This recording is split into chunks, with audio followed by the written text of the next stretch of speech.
क्या देख रहे हैं आप। मैं हूं आपके साथ नशा तिवारी। बुलेटिन में बात करेंगे तमाम बड़ी खबरों की। जापान के टोक्यो पहुंचे हैं प्रधानमंत्री मोदी। अप्रवासी भारतीयों से प्रधानमंत्री मोदी मिले हैं। भारतीय समुदाय ने प्रधानमंत्री मोदी का स्वागत किया। भारत जापान वार्षिक शिखर सम्मेलन में शामिल होंगे। ट्रेड और इंडो पैसिफिक पर अहम चर्चा की जाएगी। तो मोदी 8वीं बार जापान के दौरे पर पहुंचे हैं। टोक्यो के कलाकारों ने गायत्री मंत्र से प्रधानमंत्री मोदी का स्वागत किया और होटल में प्रवासी भारतीयों से प्रधानमंत्री मोदी मिले भी।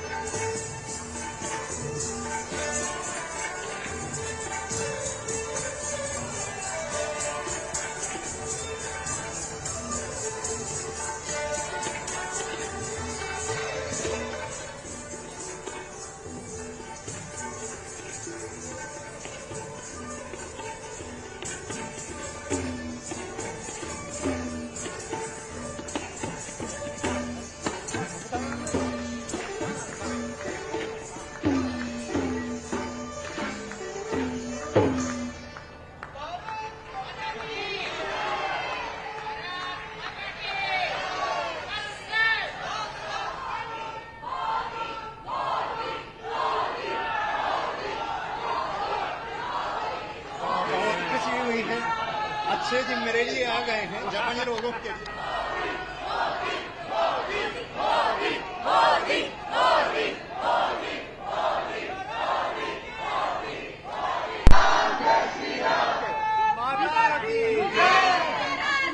मोदी जी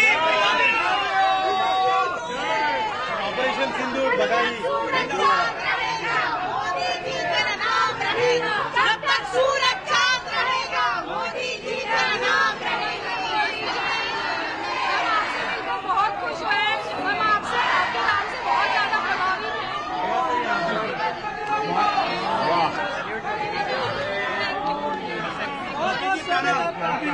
मोदी जी प्रणाम।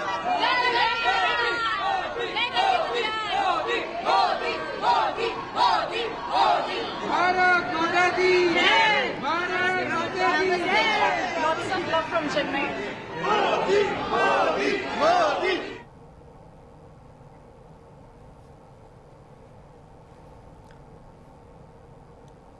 और अधिक जानकारी ले लेंगे। आंचल हमारे साथ लाइव है। आंचल, क्योंकि जिस तरीके से अभी हमने तस्वीरें भी देखी, प्रधानमंत्री मोदी जापान के दौरे पर पहुंच चुके हैं और ये जो दौरा है कई मायनों में भारत के लिए अहम होगा आज, क्योंकि भारत जापान शिखर सम्मेलन होने जा रहा है। तो प्रधानमंत्री मोदी इस सम्मेलन में किन विषयों पर चर्चा कर सकते हैं?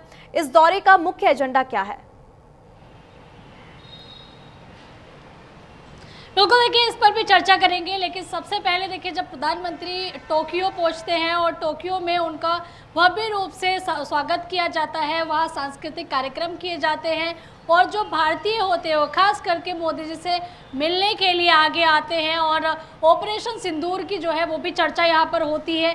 इसके अलावा देखिए जब तक सूरज चांद रहेगा मोदी तेरा नाम रहेगा, इस तरीके के नारे टोक्यो के एयरपोर्ट पर भी गूंजते हुए नजर आते हैं। और जैसा कि प्रधानमंत्री मोदी काफ़ी समय बाद जापान गए हैं, भारत जापान शिखर सम्मेलन 10वां होने जा रहा है जिसमें प्रधानमंत्री मोदी शिरकत करने जा रहे हैं। 2 दिवसीय ये सम्मेलन होने वाला है। और जैसा कि आपने चर्चा की इसमें विषय क्या हो सकते हैं, देखिए इस वक्त जब प्रधानमंत्री जापान गए हैं, आप देख ही रहे हैं कि अमेरिका ने भारत पर 50% टैरिफ लगा रखा है। काफ़ी तनावपूर्ण माहौल चल रहा है, व्यापारियों में असंतोष है और ऐसे में प्रधानमंत्री मोदी का जापान जाना और इस भारत जापान शिखर सम्मेलन में हिस्सा लेना, यहाँ पर व्यापार को लेकर चर्चा हो सकती है, प्रौद्योगिकी को लेकर चर्चा हो सकती है, इसके साथ ही रक्षा के मुद्दों पर चर्चा हो सकती है, क्योंकि आपने देखा होगा कि बहुत अलग अलग टेक्नोलॉजी के लिए जापान जाना जाता है, तो टेक्नोलॉजी एक्सचेंज को लेकर भी बातचीत हो सकती है। यानी कि ये कहा जा सकता है कि प्रधानमंत्री जो है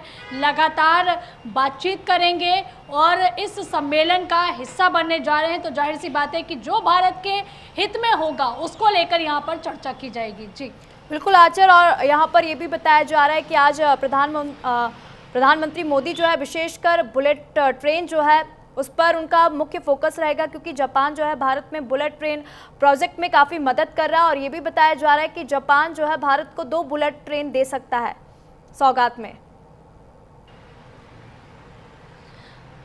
बिल्कुल, देखिए जैसे कि हमने बुलेट ट्रेन के बारे में सुना है, उसको लेकर लगातार काम भी चल रहा है और ये फिलहाल अगर हम बात करें इस प्रोजेक्ट की जो भारत में चल रहा है, ये मुंबई से और गुजरात तक के लिए जाएगी और ऐसे में आप देख रहे होंगे कि 2 बुलेट ट्रेन जो हैं और अतिरिक्त भारत को मिल सकती हैं। प्रधानमंत्री मोदी लगातार जो हैं वो इस बात को लेकर फोकस कर रहे हैं, कैसे टेक्नोलॉजी जो है वो भारत के पास ज़्यादा से ज़्यादा टेक्नोलॉजी हो और हम लोग मेक इन इंडिया के तहत आगे बढ़े। हालांकि देखिए, जब दूसरे देशों के साथ में हम जुड़ते हैं तो वहाँ की कह सकते हैं कि टेक्नोलॉजी एक्सचेंज होती है, वहाँ की तमाम जो अच्छी चीज़ें होती हैं उसको अडॉप्ट करने की कोशिश की जाती है। और जैसे कि जापान भारत का देखिए पुराना मित्र है और कहा भी जाता है ना कि जापान और भारत जो है दोनों भाई भाई हैं और इसी तरीके से आज का जो कार्यक्रम है वो जापान और भारत की तरक्की के लिए रहने वाला है, क्योंकि बुलेट ट्रेन जो है आप देखते हैं कि बहुत ही स्पीड वाली ट्रेन है जो कि मिनटों में आपको जो है कह सकते हैं कि कई किलोमीटर यानी कि 100 किलोमीटर आप मिनटों में तय कर लेते हैं, 500 किलोमीटर आप मिनटों में तय कर लेते हैं। तो यानी कि बुलेट ट्रेन एक ऐसी ट्रेन है जो कि हाई स्पीड ट्रेन कही जाती है और बुलेट ट्रेन पे भारत में काम चल ही रहा है, लेकिन इसके अलावा आगे भी और बेहतर भारत कर सके, बेहतर टेक्नोलॉजी का इस्तेमाल करके भारत को आगे ले जाया जा सके। जापान को जिन चीज़ों की ज़रूरत है उसके लिए देखिए भारत खड़ा रहे, क्योंकि आपने देखा कि जापान में भूकंप बहुत ज़्यादा आते हैं। कई बार भारत ने देखिए आगे बढ़कर मदद भी की है और यही कारण है कि तमाम तरह की जो भी यहाँ पर MOU एक्सचेंज हो सकते हैं, MOU साइन हो सकते हैं, टेक्नोलॉजी एक्सचेंज हो सकती है। इसके अलावा जलवायु परिवर्तन की हम बात करें, रक्षा की बात करें, व्यापार वैश्वीकरण की हम बात करें, इन सभी मुद्दों पर यहाँ पर चर्चा हो सकती है जिससे दोनों देश मिलकर आगे बढ़ें। बिल्कुल आंचल, बहुत बहुत धन्यवाद आंचल तमाम जानकारी हमारे साथ साझा करने के लिए। तो वहीं उत्तराखंड